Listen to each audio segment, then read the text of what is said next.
Hello, everyone. Welcome back to the podcast. I do apologize so much for the trouble with the sound. I don't know what's going on. I've been here in Turkey now for almost 10 days, haven't had a single problem. If the sound does start acting up quite badly during the chat, please do let me know. But I'm just gonna push ahead, get through it, see what it sounds like in the replay, and if it's absolutely terrible, well then I'll just have to delete the video. If not, maybe I'll try and edit it down or something and re-upload. Anyway, here we are. Let's go back to where we left off. So somebody actually asked me about the picture. Somebody asked me about the picture. Yes, that is me enjoying all the food with an adorable cat. Listen, cats literally rule here in Istanbul. They are everywhere. My mother is a public health nurse and she would probably be horrified. But the little munchkins don't cause anyone any trouble, and I actually think it's kind of adorable personally. The cats literally everywhere, and they even have like little cat houses outside of restaurants and how people's houses, and they put cat food. I haven't actually looked into the story of why there are so many cats. I'm assuming it's probably a similar thing like in Tbilisi with the dogs. Oh, that's a lot of food. I'm here to eat. Yeah, that's a good thing about having the British pound. Obviously, it's a more powerful currency wherever you go. They didn't colonize everyone for nothing. And there actually wasn't a whole lot of I feel like it looks like a much bigger portion. than what it actually was. But yes, if you would like to have a cat girl summer, reminder that my travel book is 99p for another 15 days. So go and get you my book and learn all of my travel secrets. And Lewis, the dress, it's not a dress, it's a jumpsuit. It's a little bit low in the front, but that's actually lace. Um, all right. Thank you so much for being patient with me. Enough of me plugging my travel book. Let's get to the royal news because there is a lot of news to get through, folks. There is a lot of news to get through. So let's start with where should we start? Actually, let's start with a little bit of UK news. In the UK, mortgage payments. Those of you who live in the UK, is this something that you've had to deal with over the cost of living crisis? Have you received any word from your bank about possible jump in um mortgage payments? One of the reasons I'm actually bringing this up is because there's been some back and forth between kind of nurses, doctors, and teachers, and Rishi Sunak basically, I think they have agreed to some kind of pay increase, but it's really not a lot when you take into account inflation and the rise in the cost of living. And unfortunately, you also have a situation where you've got, people like this young lady who have, huge deposit but cannot buy a house, at least not in the UK. 50,000, you could probably get a good mortgage somewhere in Spain or put a deposit on a house somewhere else, like, Dubai or just other places where it's more affordable. And that's the sad thing, is that it's more affordable now for people like myself to live abroad than it is in my own country. And thank goodness that I have the money that I make remotely to be able to do this. Otherwise, it's really getting more and more difficult for people in the UK, which is what makes things to tie this into royal news. I'm getting there, folks. I'm getting there. To tie this into royal news. That's what makes things like this so damn tone deaf. So there is this park in Windsor that's been open near the Windsor grounds. Now, people have been blaming William and Kate for this. I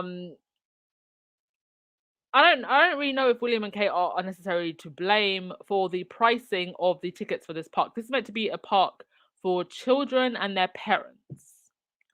But people have been up in arms and very mad because they feel this is on the Windsor grounds. Why are you charging? It's £12 per adult. And and I think 60, is that 16 for a child to play in this park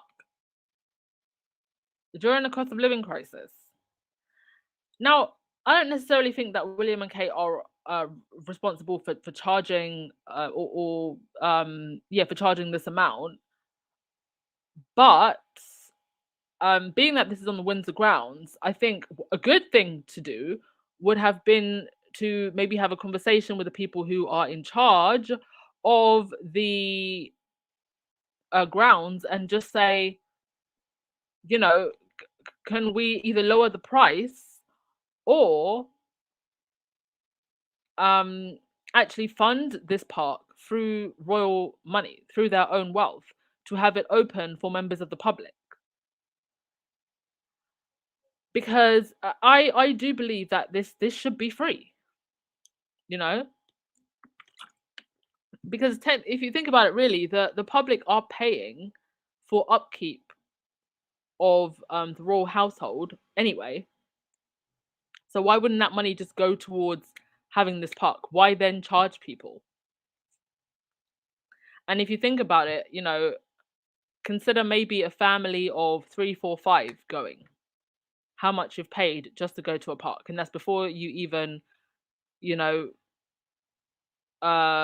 think about food for the day, maybe transport for the day. A little bit tone deaf, if you ask me. And this is all happening while the Sussex squad literally funded a whole damn park after Harry and Meghan showed their support for a charity that also builds parks for children.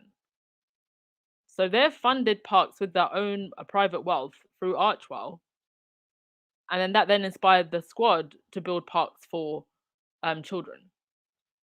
So the irony that you've got this unveiling of this new park in Windsor that's going to be charging what may seem like a small amount, but at the moment when people are really pinching the pennies, doesn't look good.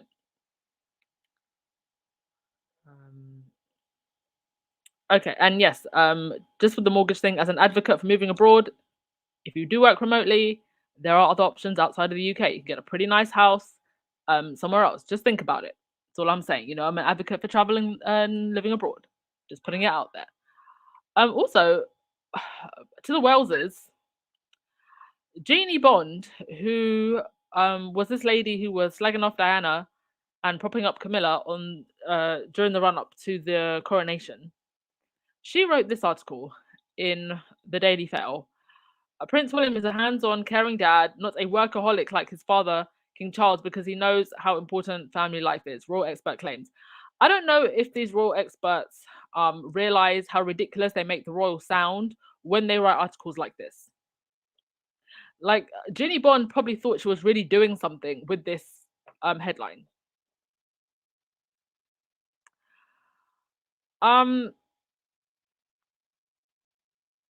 I don't know if this is just a Jeannie Bond as a royal rotorat just trying to get the clicks so that she can keep her job, or if somebody actually from William's side leaked this.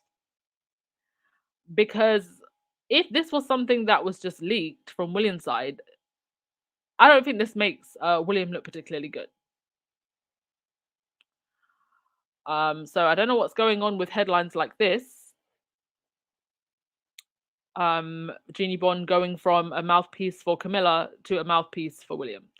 Very weird. Right, let's go to your comments before we continue. Yeah, Teresa, the prices are ridiculous. Yeah, Rohini, it should be free. Yeah, that's the other thing. I've never heard about paying to go to a park unless it's a theme park. This just looks like a bunch of fancy tree houses. Julia, do they charge parking as well? Probably. Oh, and it's for 2 hours only. I didn't even see that. Right, so you're paying that much for only 2 hours. Oh dear. Julia, you said it looks a bit scary.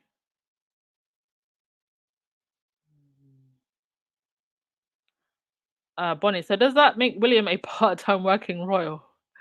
This could also be a way of creating an excuse for him to do less work.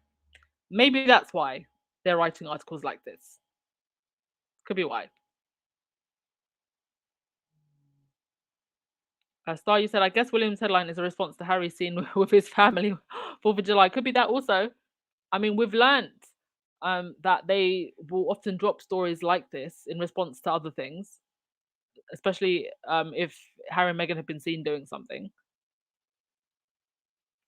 Like, so, can somebody please explain to me where the work part of these engagements is? Because dressing up to be seen by people isn't work. I'm sorry. Yeah. I mean, can you imagine calling yourself a workaholic when all you do is show up for PR events? And is that then to say that the everyday man who goes out to work and takes care of his family and does his job, is that to say that he's not hands on? Some people don't have the choice then to be a workaholic. Just so they time you to. Apparently so. Okay, on to the next thing. Rahini, did they airbrush out the nanny? Probably. Okay, the coronation. We are told over and over again that part of the reason that we have a royal family, or actually not the reason we have a royal family, but one of the things that the royal family contribute to is the economy. Well, it has now come out that the coronation, the coronation actually weighed on the economy. It contracted during May, and the additional bank holiday that we had for the coronation added to that weight. Data from the Office of National Statistics showed negative growth of 0.1 during the month of May, better than economists had predicted, but continuing the yo-yo pattern seen through the last year that has left gross domestic product flat on a quarterly basis. There you go. For all the people that keep saying, "Oh well, if we don't have a monarchy, what are we going to do about tourism?" As if palaces and castles are the only thing that people come to the UK for, and the tourism board couldn't just do a better job of selling the UK. It's a big country. There's lots to see. And if you come to the UK, you are probably never going to see a royal. What you're going to see is the palaces. The same as if you go to France, same as if you go to the Netherlands, same as if you go anywhere else that has castles, temples, monasteries.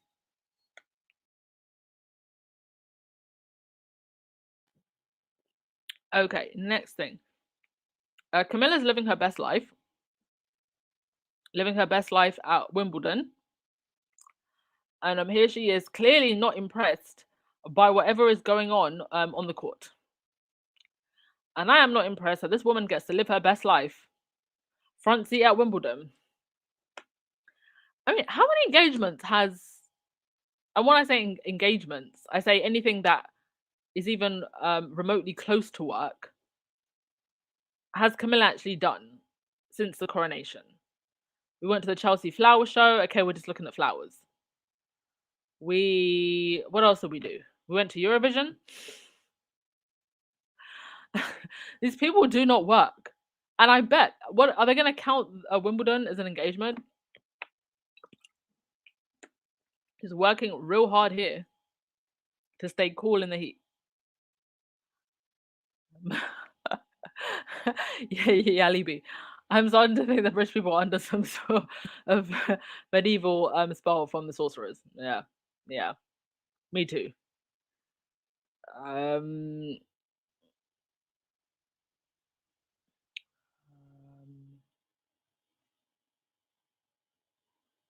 Okay. Yes, why did he choose her over Diana? For real. Okay, let's get this off the screen. Let's get to the real meaty news today. Dan Wooten.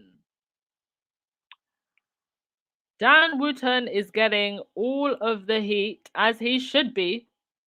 Now, I've just realized that I actually put the wrong text on this slide. There should actually be a different text on this slide, so I'm going to read it from my phone. So there's a man named Alex, who is Dan Wooten's ex-boyfriend. Now, let me just... And first of all, let me just say, shout out to Alex for being so brave to actually come out and talk about this. Because it seems as though Dan Wooten has just been untouchable. And hopefully this can be the beginning of more people coming out and speaking about this allegedly, for the lawyers listening, abusive individual. But before I even get into reading what Alex said, and let me just say, trigger warning, talk of abuse, emotional abuse and coercion coming. Dan Wooten has a rap sheet of disgusting behavior. And it is so frightening to me how normalized Dan Wooten's behavior has become, that he can sit there day in and day out like a possessed witch, a possessed troll. Let me not insult the witches. A possessed troll, and go after Harry and more so Meghan the way he does. This is not what a journalist is meant to do.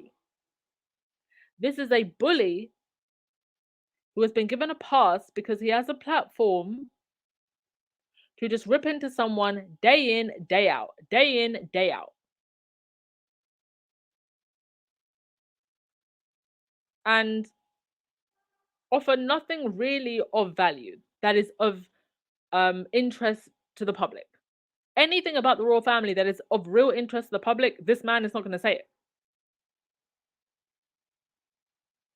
And it's becoming more and more obvious how protected he has been. Thank you so much to Legs for the super chat. You said, "What does Dan Wooten have on Peggy, or is it Jason Not?" Probably both of them.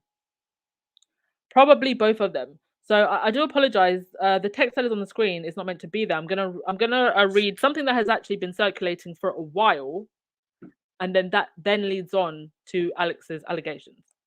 So Alex says, this is about Dan Wooten, the things he has done that have been covered up by News UK and mind blowing.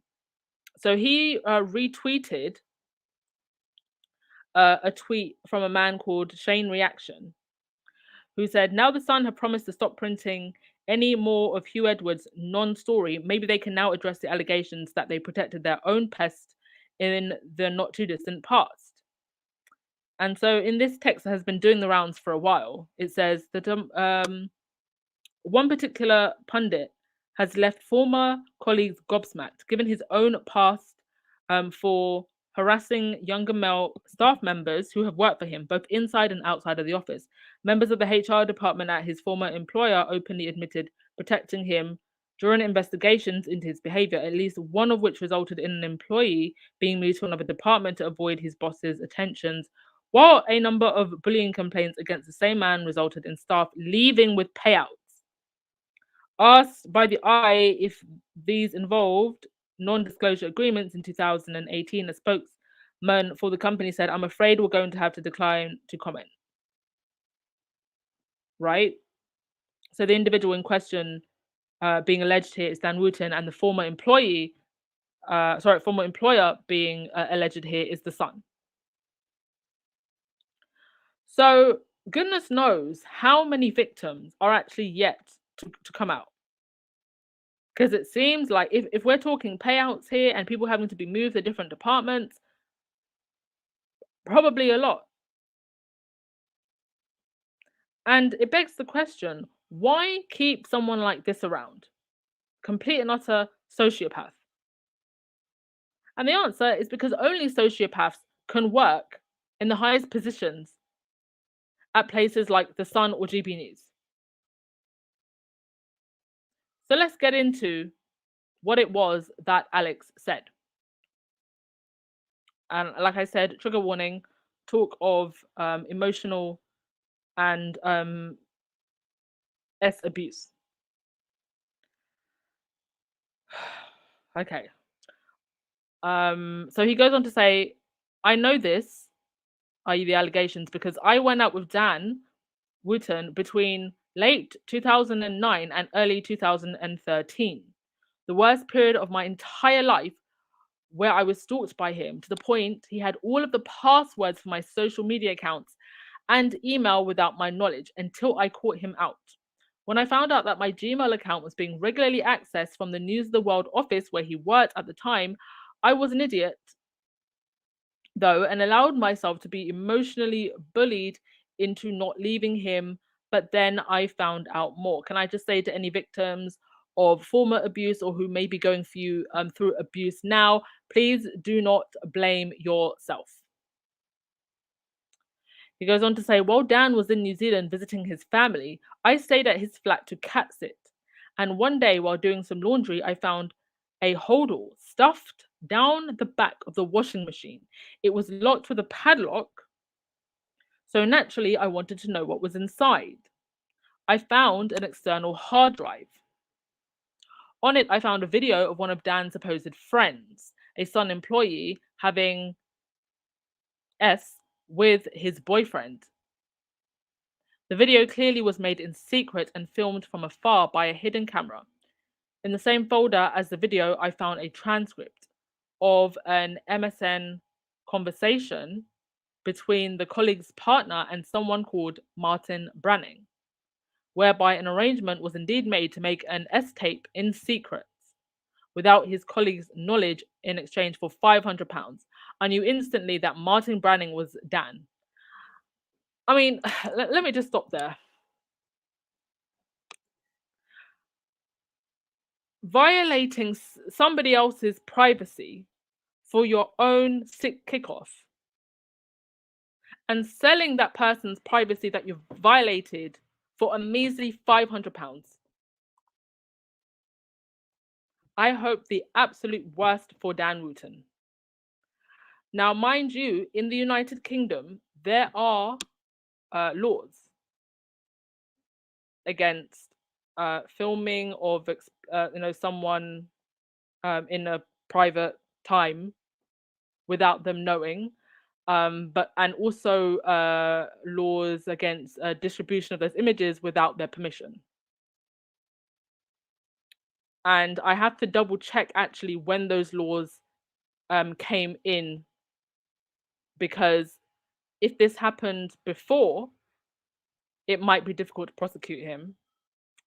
And also, I am unsure about what the laws are in terms of if Dan didn't know, you know, can he be prosecuted because Alex essentially opened something that was his private property.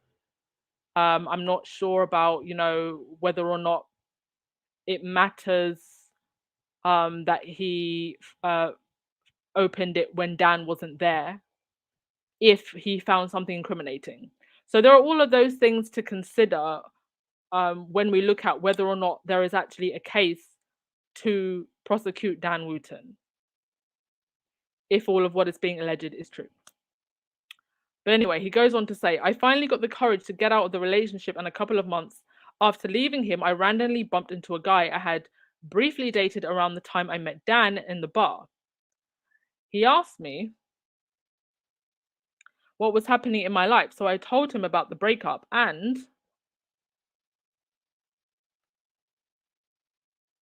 the first thing he asked me, without me saying a word about it, was, what's the deal with this Martin Branning guy?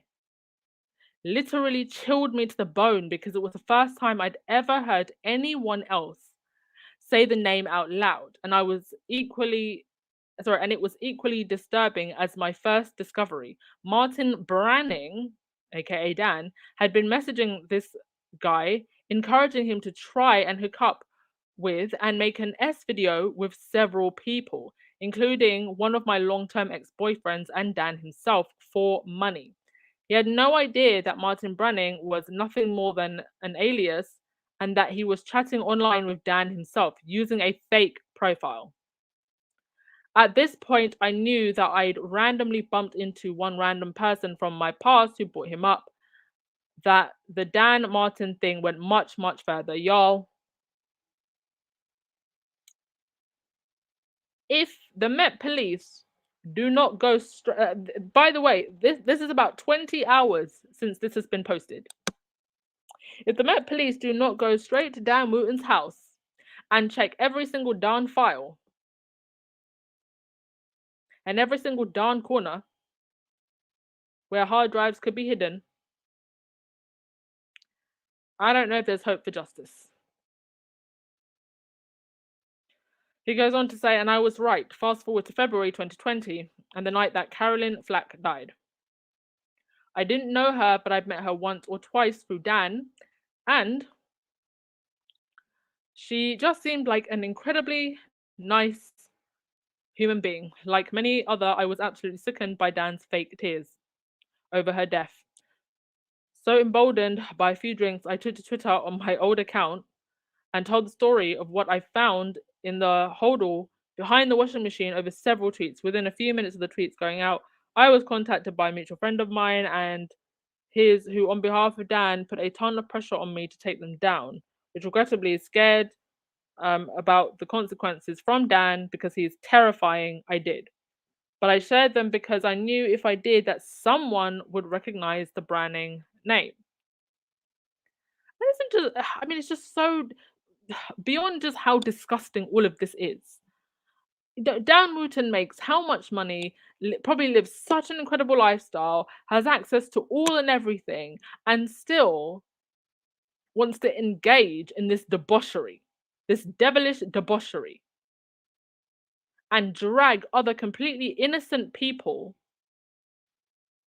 into his debauchery as well. And I was right. They'd been seen, and shortly after, I received the following message from a former colleague of his who told me that he and a number of other colleagues from The Sun had been harassed by Martin Branning. I've cropped the image to protect the identity of the sender. So in the message, it says, Alex, without prejudice and please, strictly between us for now, I remember you sent me some pretty colorful messages back in the day. Water under the bridge and all that. You mentioned emails from Max Branning. I received messages asking me to do private work for 10K tax free, just pose nude, etc.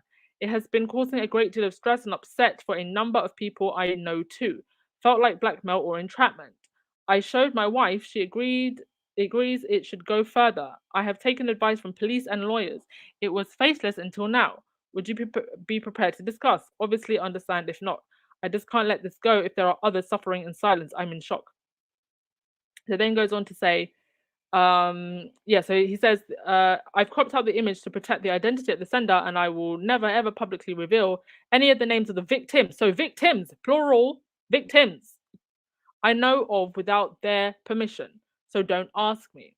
Since this all happened, I have spoken to other victims, plural, and several journalists. But for whatever reason, fear of Dan's litigious fear of their jobs, wanting an easier life, toxic masculinity, getting the story out has felt like the longest slog, but it needs to be out there, and I'm not deleting these tweets this time.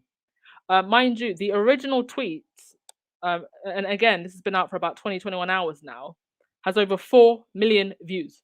This is not going to go away, and it shouldn't go away. And I hope this is the beginning of more people coming forward. We need class action, all of them to come together. If we all jump off at the same time, it's going to be a softer landing. Since 2020, I've personally spoken with the police about some incredibly serious allegations against Dan, but nothing came of it. And I shared details of everything I know, and I know others have spoken to the Met about things he has done, and so far it has gone nowhere. And you know why it's gone nowhere?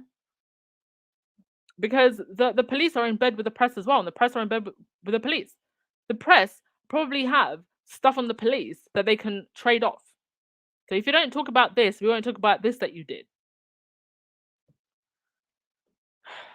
So he ends by saying, but I've learnt more about the abuse of colleagues who are bullied and paid off by News UK to protect their star, until I guess he was no longer worth the investment of what was being spent to do so. Just to be clear, I'm not alleging that his employers knew all about everything I've tweeted about here. As I've said, I know many of his victims have come forward.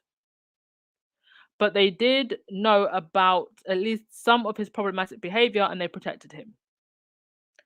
And once he was done at The Sun, found a nice, comfy job at none other than GB News.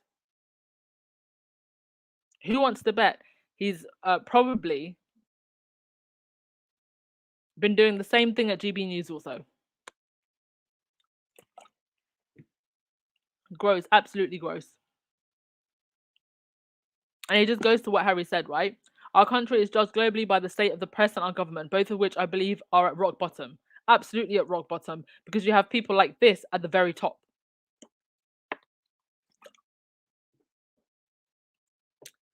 Oh,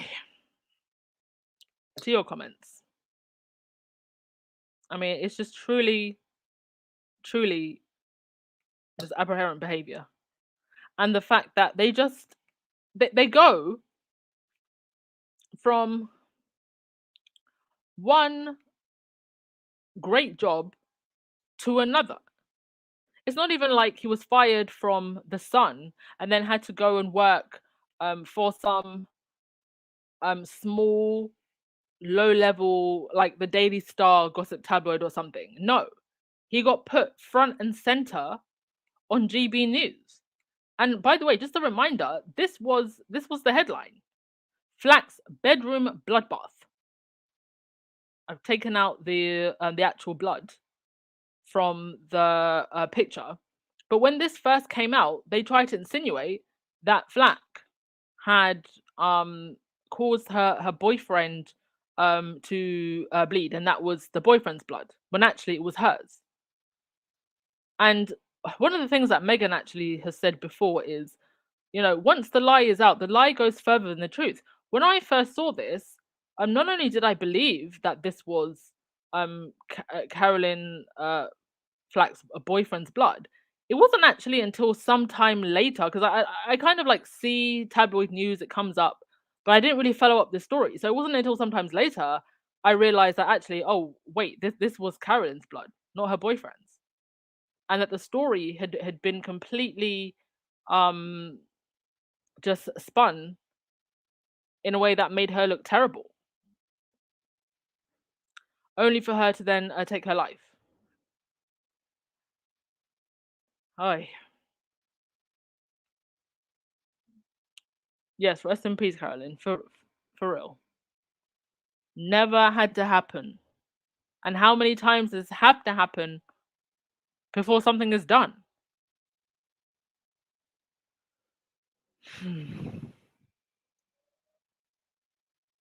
Honestly, it. Can you imagine like the way things are going?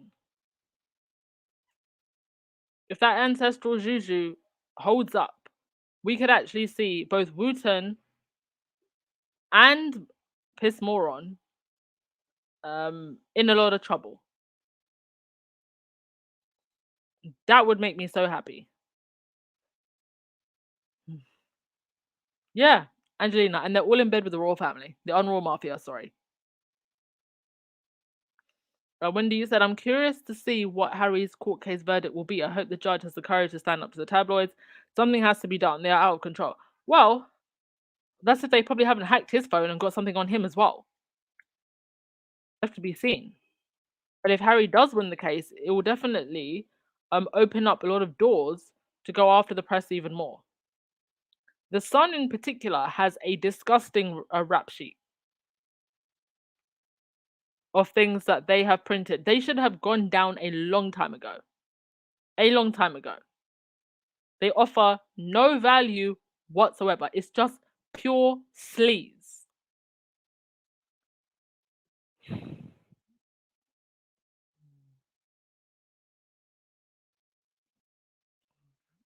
And it just seems like everyone who was in these circles, in these tabloid circles, is just scum. But to be able to work at a company like The Sun or DB News, especially if you're one of the main editors, I don't want to say everyone who works at those places are horrible, but especially if you are on that main news desk, you cannot be there without being a complete sociopath or narcissist. You just can't. Sad little man. Sad little man indeed. Yeah, they're well protected.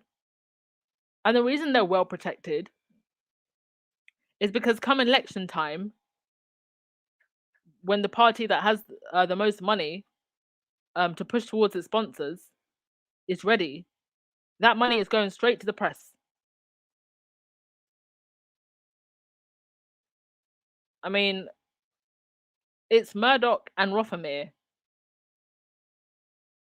that really decide ultimately who gets picked as prime minister.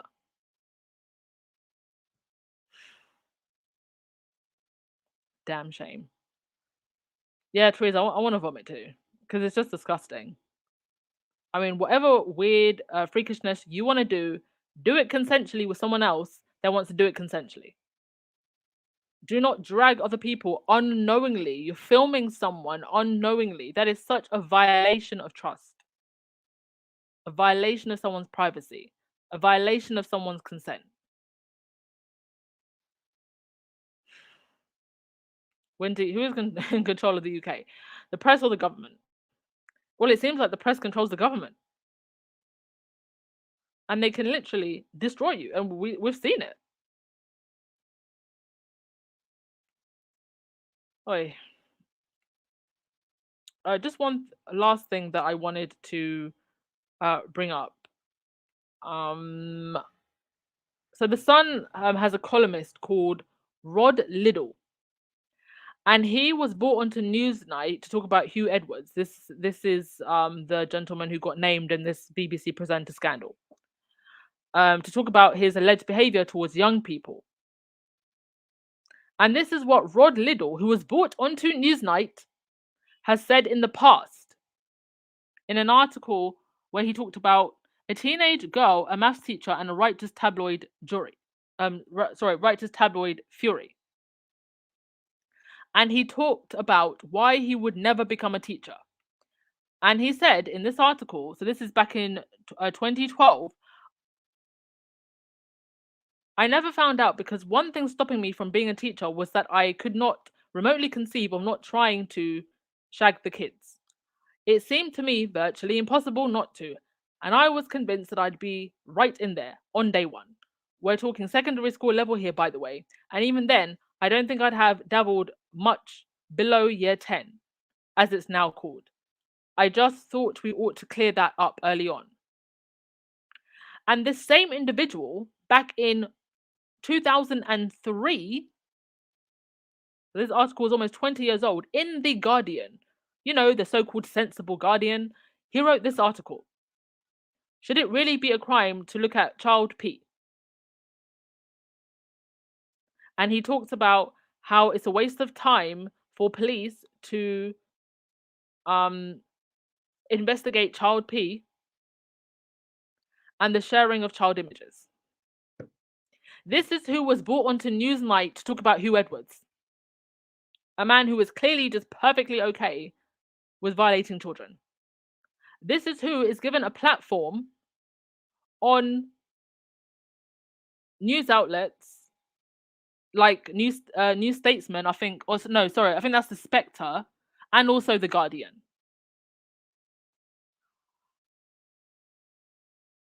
How is it that you have so many people who share these deranged ideologies all working in the press in top positions, all being given platforms?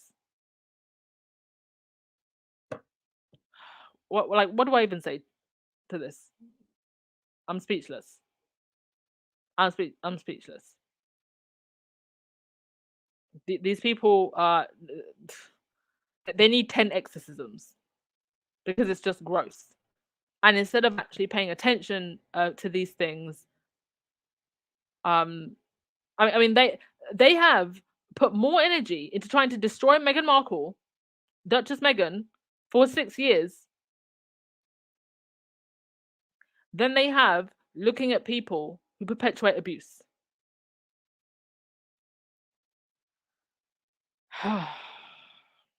Yeah. And with that, I am done. Sorry that this is a far more sadder live, but the silver lining, at least, is that there are people speaking up. And I want to say thank you to Alex for speaking up. Hopefully, that will give more people the confidence to come forward. And one by one, we can start nicking these people. Because they have got away with all of this for way too long. Oh. Yeah, Harry and Meghan wanted no part of this dirtiness. And to all those people who are like, oh, Harry's been taken away. Meghan was controlling him. Excuse me. When you look at all of these things that are coming out now, get out of your delusion. The guy was planning an escape. He was planning an escape. I honestly believe, and this is my theory, like half in, half out was just a way of like slowly getting away so they could dip out and then eventually just leave fully. That's what I think. I think the long-term plan was always that they were just going to leave. Half in, half out was just like a soft launch. But the royal institution didn't even want to give them half in, half out. Nobody has actually left this institution alive for centuries.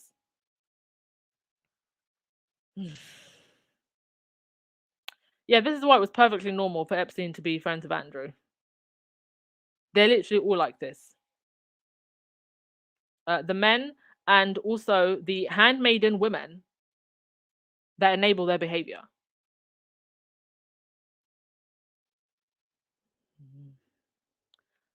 Yeah, I guess it should come as no surprise, but it's just the fact that you consider these people are in such powerful positions in an institution like the press that is meant to be focused on truth. And this is who's in control of it.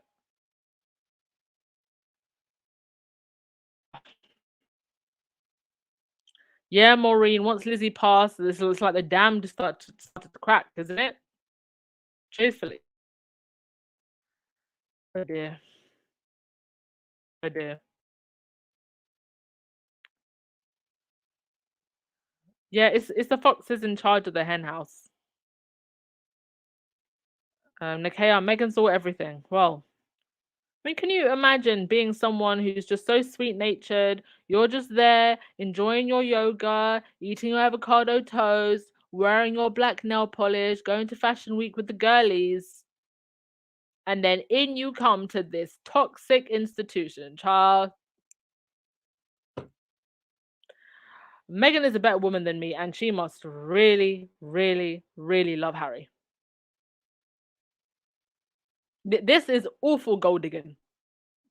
Megan is the worst gold digger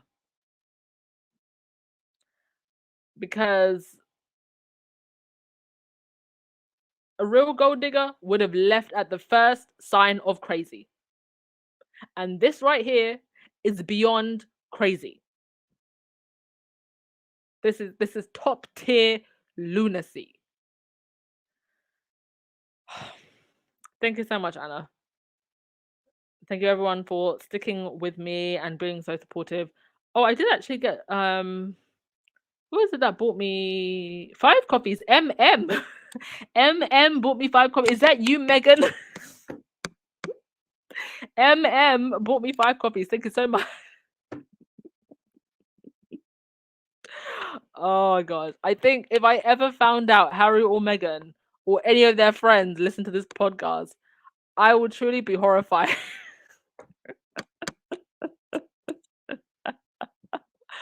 Oh my gosh. Hi Nacho if you're listening. Hey hey. Can't wait to see you at Polo Night Show. Yeah, Harry's lucky to have Meghan because what woman would have put up with all of this? I mean, this is just top tier lunacy. And then to think that you have to try and raise children in all of this?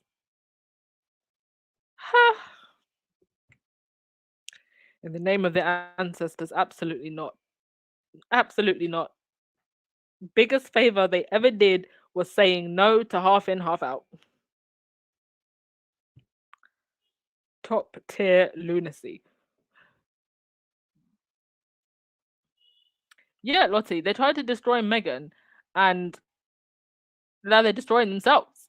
I mean, everything they thought they were gonna try and put on Harry and Meghan. Harry and Meghan are gonna get booed and they're gonna get things thrown at them. But it was Jeremy Vine who was scared to go to a show because he thought that he was gonna get booed. Okay, that's enough of me ranting, and I think Baron is either on or about to go on.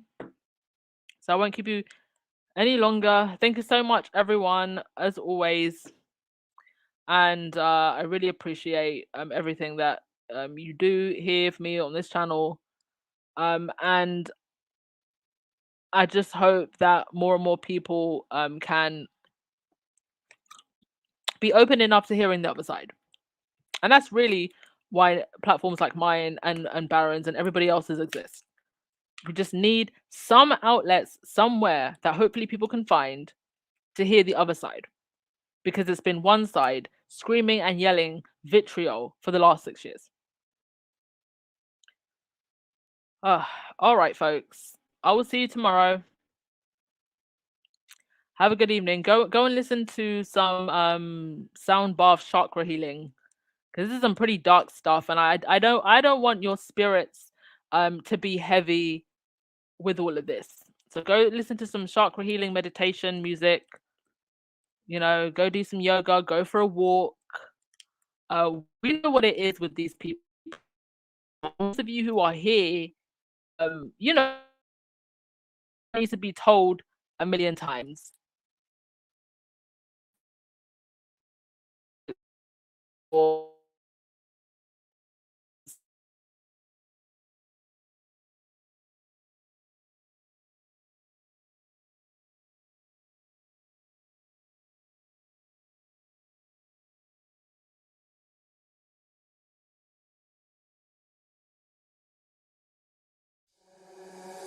We'll be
right back.